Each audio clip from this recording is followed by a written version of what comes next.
today, joining us for a very special Voice of Latea dedicated to the memory of Nelson Landrieu, founder of Latea and the Clemente, is none other than my co-executive director, Marta Garcia, also founder of Latea with Nelson, with Mateo, and with Nelson Tamayo, as well as co-founder of this epic story that is the Clemente Soto Vélez even today, and of course, the widow of Nelson Landrieu. How are you, Marta? I'm okay, and thank you for inviting me to talk about a very, very special person, Nelson.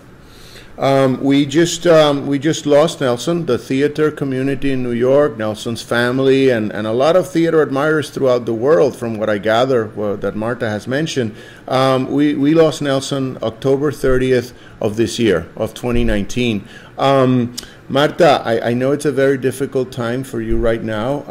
I've had the great privilege of sharing with you in this difficult moment. What do you think Nelson represents for our theater community here in New York, for the Latino theater community and the general theater community in New York? I think Nelson was multifactorial, so he represents a lot of things, but most importantly, the idea that grew out of him of giving voices to those who didn't.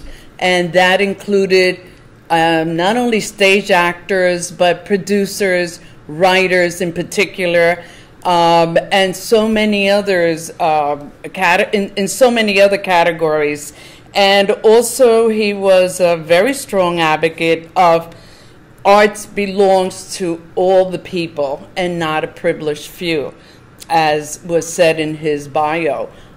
He grew up in Uruguay, came here in 1969, and he brought with him a very, very unique characteristic, that of which I'm a socialist at heart and an activist, and I had to read a lot. I had to learn a lot in terms of what this society had to offer Latinos. Nelson came with that ingrained in him, so it was very easy for me to get him involved in my activism, because it was like, I already know this, I lived this in my country. He comes from a third world country, so everything that I experienced here in the United States as a Puerto Rican, he himself had lived it more closely because he came from a very working class, poor family. So yeah, there's so many things I could say about Nelson, and that is the most important thing regarding this particular Clemente Cultural Center is that legacy that we can do it. And when I said, let's take over the building, and they meaning Mateo and Nelson Tamayo, who's Ecuadorian and passed as well, said I was crazy. Well, Nelson didn't need a lot of convincing.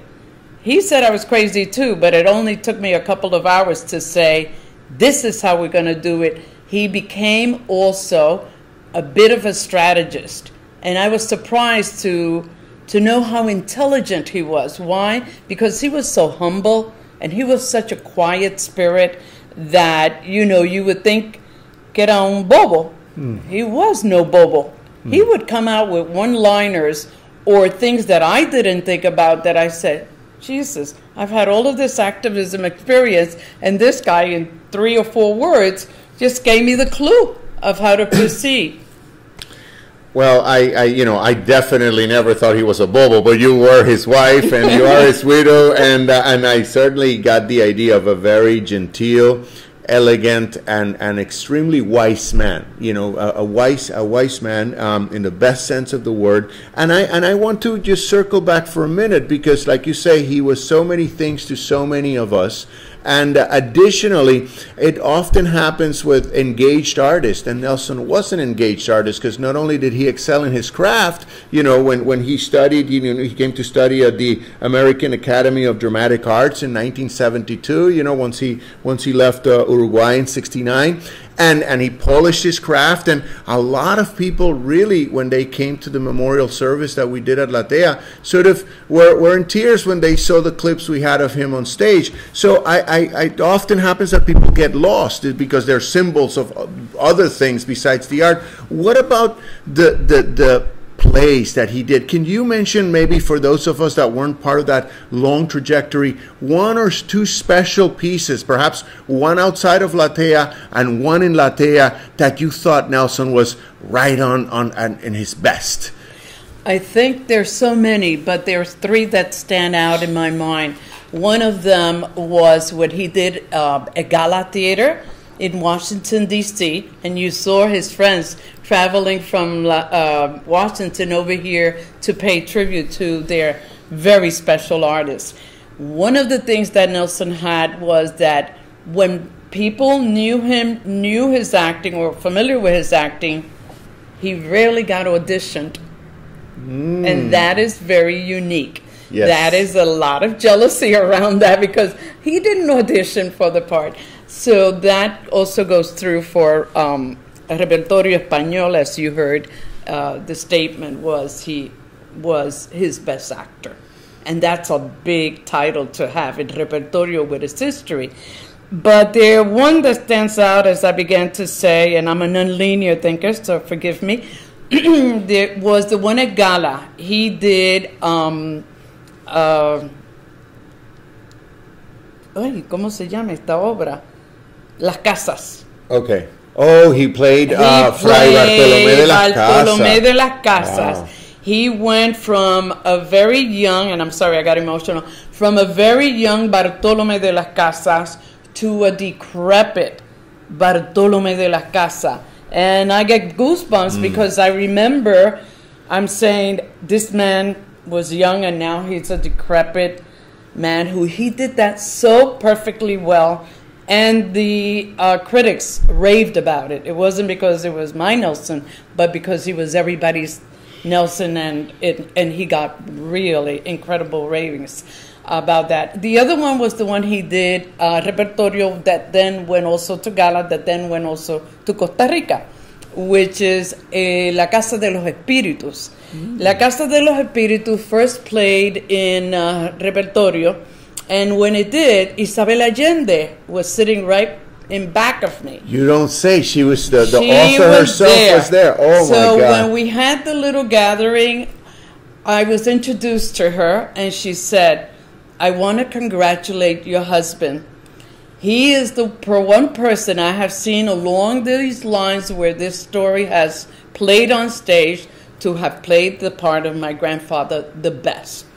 Of course, I was in tears. I was honored, but I couldn't.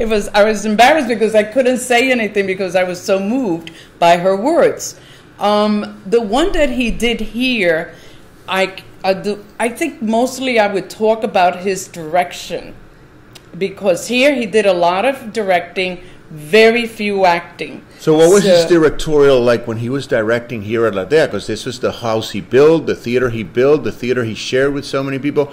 What was his directorial, the one piece he directed that stands out in your mind? I know this is like, reducing, something so vast, or there's so many things he did, but was there one that we can, He directed one that was very close to my heart, which was about Puerto Rico and the domino. It was called The King of Dominoes. It was written by a Puerto Rican, and here was un Uruguayo playing a Puerto Rican. And I objected to that because I'm a, diversity, and why should, Julia Roberts play, yes. You get the idea. Yes. So I said, look for a Puerto Rican to play that. Anyway, he acted on it and he directed it. And so he was so good at capturing that Puerto Rican language, our ways, our saying. And I said, maybe it's because he's married to me. But then I thought, no, I think it's that he's just When was the King of Dominoes? When do you recall? That was roughly? in the early 80s, I believe. Oh, my God. Yeah, early 80s. or mid-80s, I'm sorry. 80s. Yeah. Wow. Well, We should bring that play back. Well, let's do that. Let's the king of dominoes. King of dominoes. And as you were talking about this, yeah, I also wanted to, if it's not too much to ask, like, how was that exchange between you? I find it very exciting that you were a couple with a Caribbean person yourself, from Puerto Rico, and then an Uruguayan from La Banda Oriental, de allá de South America. So and I think we have many things in common, starting with Spanish, certain codes, the Catholic religion, the slaughter or the genocide of the indigenous. Uruguay, funny enough, also has candombe and things going on there too with the Afro. But we have a lot more, particularly you who come from Guayama. Tu sabes, we have that huge Afro-Caribbean thing. But what can you tell us about that relationship of you guys and your countries, and what was how did that gel or not? Well, it gelled apparently for 30 years, but on the other hand, on a personal level, very personal level, it was humbling to me that Nelson was able to teach me patience. Mm-hmm. I don't respect authority. I challenge authority. Nelson was not used to that. Nelson lived under a dictatorship. So he was always, you can't do that. You should be a little bit more, tate más tranquila. Don't go this route.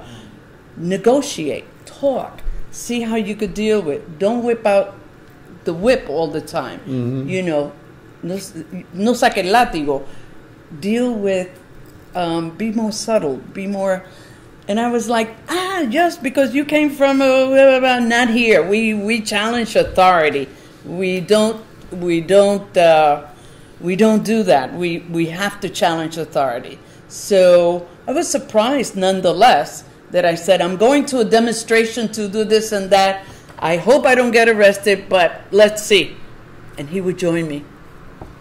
And with that, we're going to do a cliffhanger, because this is going to be continued on the next podcast of La Voz de la Tea.